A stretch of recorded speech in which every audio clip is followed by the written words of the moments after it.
He was living the life that no one really wants to live. Incredibly lonely, in fact, so lonely that the people in the town where he lived would have so little to do with him that he found himself living in the tombs. Not a cemetery like we'd think, but inside the burial caves where people were buried. So you know he stank like death. And the townspeople would gather up and bind him with chains, and he was strong enough to rip them apart. But you've got this guy that smells like death and has chains hanging off of him, and I can only imagine how emotionally hurt he must have been. I don't know the reason for all of it. I do know, though, that he fought a lot of demons in his life.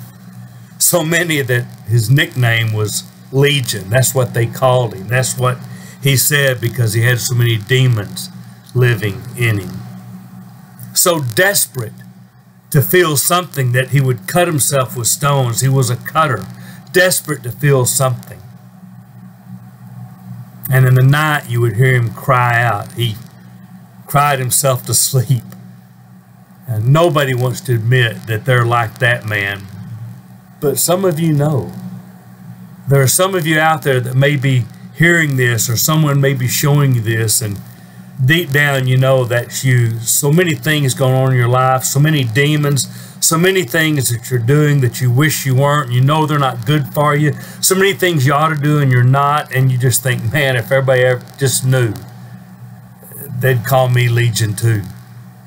Some of you so lonely, desperate for a life where you can really make connections. And then so many of you that self-medicate. You cut, you drink, you do drugs, you have promiscuous sex because you're looking for something to fill a void, an emptiness, because you're so lonely.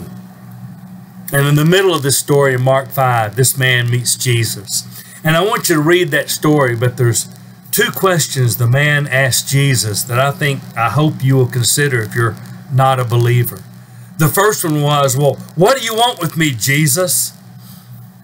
I think we often think that what he's saying is, so, all right, Jesus, what do you want? You want to convert me? And you may be thinking, what do I want with you if you're not a Christian? But I do want you to follow Jesus. But I wonder if Legion was maybe saying, okay, Jesus, you're so great. What are you going to do with a guy like me?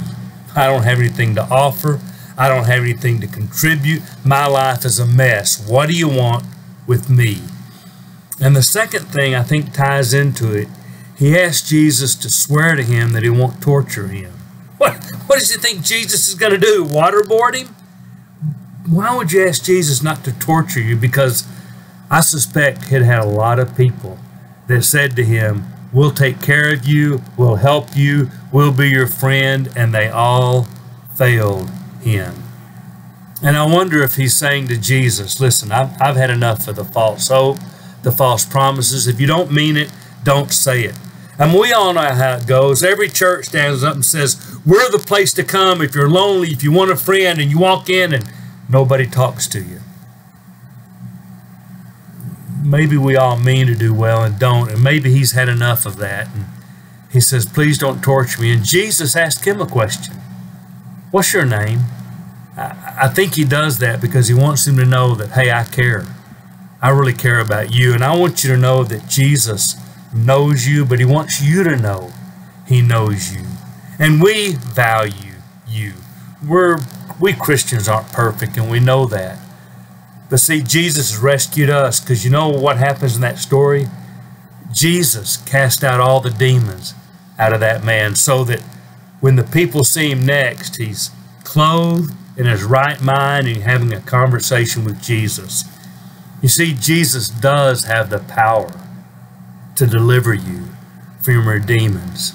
He does. See, I believe with every fiber in me that Jesus really does make alcoholics sober, and mean people sweet, and stingy people generous, and sexually immoral people to be pure.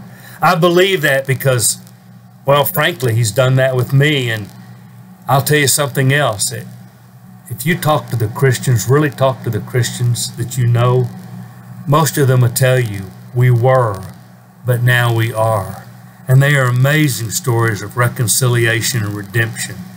Jesus still cast out the demons. He gives you community. That's what church really means. Don't think of church as a building or a set of rules or an organization. And I'm sorry that we put so much emphasis on that as Christians, that we may have confused you. Because what church really means is a group of people living together under the lordship of Jesus to help each other get to heaven. We'd love you to join us in that journey.